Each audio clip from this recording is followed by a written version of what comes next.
Autistic communication challenges. So there are a number of reasons why autistic people can sometimes struggle to communicate.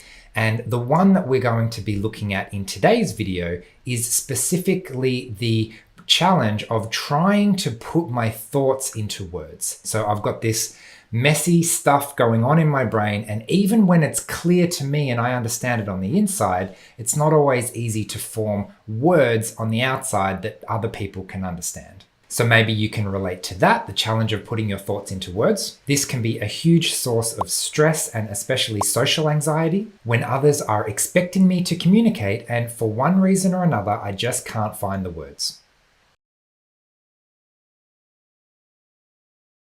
Hi everyone, Paul Mikolev here from Autism from the Inside. I make weekly videos sharing the human side of autism, so make sure you hit subscribe to get the latest content.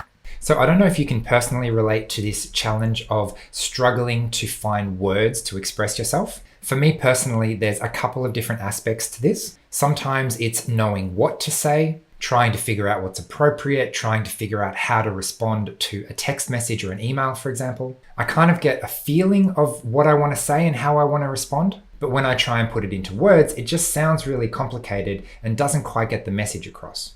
So the temptation is to write and rewrite and reword and edit it again and again and again, trying to get the wording perfect when maybe I could have gotten by with something like, okay, thanks. So in this example, the challenge of expressing myself in written words means that things like chatting via text or responding to emails can take an inordinate amount of time. And that time costs a lot of energy, which greatly increases the chances of me putting it off until later and or forgetting to respond at all. Oh, this person sent me a text. How do I respond? It's too much at the moment. I'll just think about it later. So there are pros and cons to that. I know a lot of people in the autistic community really like communicating via text. And one of the reasons is because it does give you lots of extra time so that you can focus and figure out what you want to communicate and how to say it.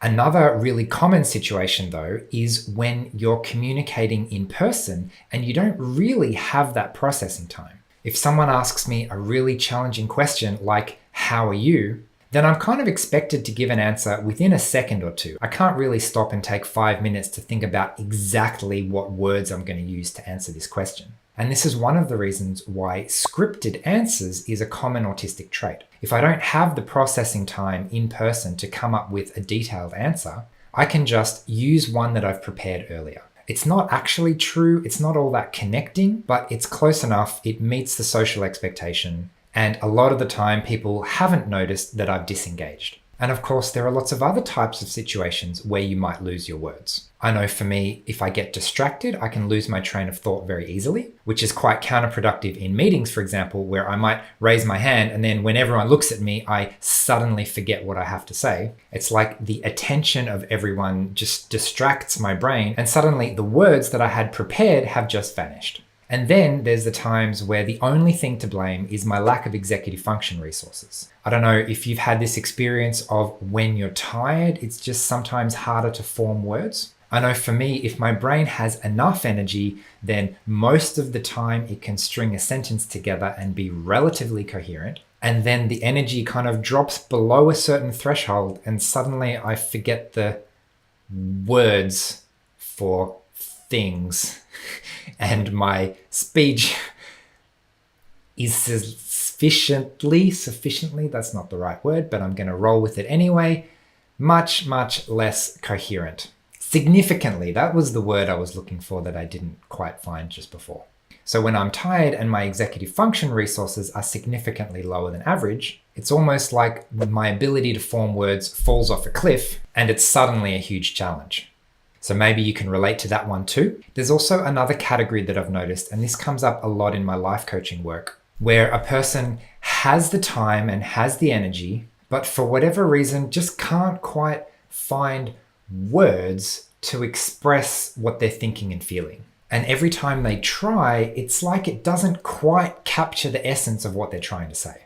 I've got this really nuanced, complex idea in my head that is very well formed and I see it very clearly and understand it very clearly. But as soon as it comes out of my mouth, it just doesn't have the depth that it did in my head. So this is actually a big part of my life coaching work, to listen to people trying to express themselves and help them get clarity about what they're actually trying to say. It looks something like, so what you're basically saying is this. And they say, yes, exactly. That's exactly what I'm trying to say. Whereas for my part, I'm really just reflecting back exactly what they've already said. I'm just summarizing it a little bit and putting words to that idea that they couldn't quite find for themselves. Sometimes I get this experience when I'm reading a really engaging book. The author is explaining something and then I end up like shouting at the page going, yes, exactly. I knew that somehow, but I just didn't have the words to express it. So anyway, there are lots of reasons and examples and scenarios where you might feel like finding words to express yourself is very challenging. I want to move on now to the effect that that has. Again, I don't know if you can relate to this, but having trouble finding words to accurately express myself feels like a big risk of being misunderstood. I'm worried that if I send that text message that doesn't quite say exactly what I want it to say, it's going to be misinterpreted. And then I have to do this back and forth of trying to repair the damage of when I tried to communicate the first time but couldn't quite find the words for it. And this is not a trivial risk. As anyone who's tried to recover from a misunderstanding will know, and this has definitely been my experience a lot of the time, it often feels like you're fighting a losing battle. I just wish I could take back the thing that I said previously that got them on the wrong path and just sort of erase that altogether so that I can plant something new and say, actually, this is what I was trying to say. Forget about all that other stuff that's leading us down the wrong path. We need to backtrack and start again. But of course, it's impossible to backtrack and start again because once a person has an idea of what they think you're trying to say, then that's going to color every interaction after that. So in social settings, for example, this might feel like not saying anything offensive or making sure that your responses are appropriate to the situation, especially if there's a degree of conflict or other heightened emotions. Saying what you mean and avoiding misunderstandings can have serious ramifications. Misunderstandings can cost jobs, can cost relationships. It can mean that I go home from the doctors not getting the treatment that I need. These are very serious ramifications, and it's probably not that surprising why so many in the autistic community have significant anxiety about social interactions like this. Social interactions being talking or communicating to another human being. And that risk of miscommunication is magnified by several other factors. If what I have to say is different to what the person is expecting me to say, that's already an additional challenge in the communication process. Which means if you happen to be atypical in any way, and you happen to try to communicate something about yourself, which is obviously atypical, to someone else who is expecting a more typical response, the risk of misunderstanding that message is already high, even if you find the perfect words for it. Similarly, if I have to communicate a boundary that is uncommon, maybe I have to say, I can attend the party, but I have to leave at 9 p.m. Why can't you stay longer? Well, for lots of complex reasons, but I'm probably going to risk getting a migraine if I stay too long at this noisy social venue, so I'm going to have to go home early. I really want to come though because your birthday is important to me, but all these complicated factors that are really hard to explain.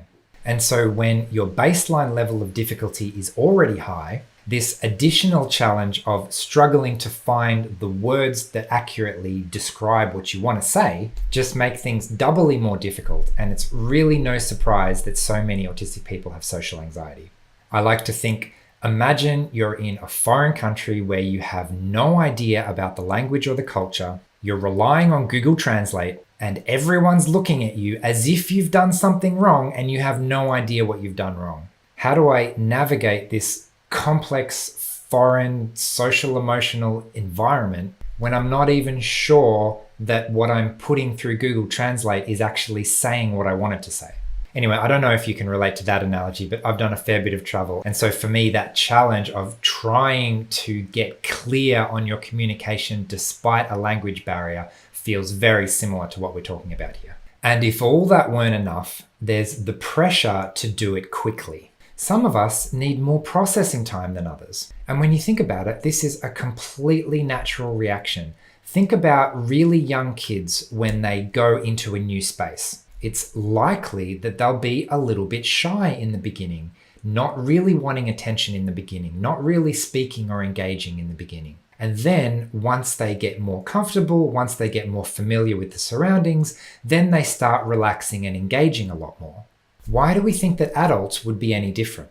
I know for myself, when I try to pressure myself to communicate faster, it just doesn't work. I need a certain amount of processing time. And if I don't get that processing time, or I try and rush the process, then the result will just, in a black and white way, not be understood and actually do me a disservice rather than being good communication. And this need for processing time can be insanely frustrating. I remember when I first started doing YouTube videos, it would take me an entire week to make a 5-minute video. I'd have an idea of what I wanted to say, but I couldn't quite find the right words for it. So I'd turn the camera on and just try and get it out, filming myself for like 3 or 4 hours at a time. And then, of course, at the end of that process, yes, I'd found words to say everything I wanted to, but then I'd be left with like 4 hours of mostly crap content that I needed to cut down into 5 minutes. So editing would take days after that.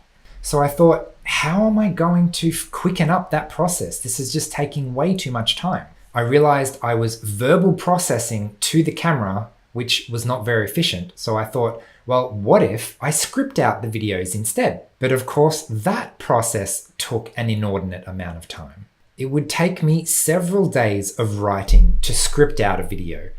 And then I'd need several more days to practice that script and update that script so I could actually perform it to a video. And again, this was stretching out a 5-minute video to about a week's worth of work. So what happened? How can I do it much more efficiently now?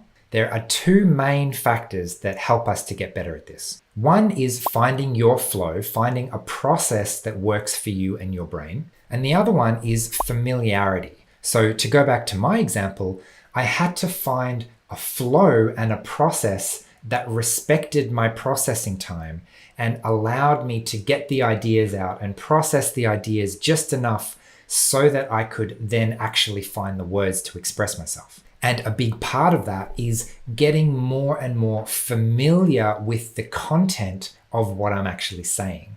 Have you ever had the experience that you're really, really good at talking about your special interest, or maybe you're an expert at your work and you really know your stuff in your profession, but when it comes to other things, it's much, much more difficult to find the words to express yourself? A very big part of that is familiarity. Have I tried to express this thing before? And if my brain kind of remembers what to do, then I can rely a lot more on my instinct and don't have to think it through and process it all over again when I've already done it so many times before. And this is the same with social interactions. Some of you may know my dreadlock story. One of the things that having dreadlocks did for me when I was 16 is it made social interactions predictable. Everyone would ask me the same questions. Everyone would start interacting me in the same way. They were all curious about my hair. They would ask things like, how did you get it done? Can I have one? Are there spiders living in it? Very, very predictable questions, which meant that after a little while, I'd had those conversations so often that it was very, very easy for me to interact. I didn't have to start from square one trying to find words to answer a question that I've never answered before. Instead, I could 90% copy paste from what I said last time. So in a very real sense, one thing that can often help with social anxiety is to just practice and be in situations more often. A good example is when I was traveling. If you're a backpacker from halfway around the world, there's some reasonably common questions you get asked. I met a man at an autism meetup in Melbourne who said he learned to have a conversation by driving a taxi. Just the repetitiveness of it meant that it was a familiar environment and he could start to build those skills and that intuition in a really safe space. Anyway, that's all well and good in the long term, but in the short term, what do I do if I need more processing time in the moment? There's a saying that the best thing you can give an autistic person is time. There's a lot of truth to that. And the flip side is that one of the best things you can advocate for yourself for is time. It might be, we've just had a long train ride to get here, so I need a few minutes to regulate myself. I'm just going to pace up and down at the back here, and I'll let you know when I start feeling like I can start engaging again. I'm sorry, I'm not sure if I want a cup of tea or not. Give me a second to check in with myself and think about it, and I'll get back to you. Unfortunately, the pressure to respond quickly and immediately is counterproductive in processing what you actually need to get the words out, which means that sometimes just taking that pressure off can allow the process to keep going, and suddenly, miraculously, I find my words again. I remember once I tried attending a social gathering with like these little nonverbal sort of communication cards. They said things like, I'm mostly nonverbal today, and I'm green for you to talk to me, things like that. And what I found, weirdly, paradoxically, is just having the cards in my hand as a backup so reduced my anxiety that I didn't actually need to use them in the end after all anyway. So anyway, maybe we should wrap up there for today. I'm curious if you relate to this challenge of finding it difficult to put words to your thoughts sometimes. What strategies do you have to buy time if you need it? Please leave a comment if you can. I'd love to hear what you think. Otherwise, thanks again for watching. I hope you found this valuable, and I will see you all again next week. Bye.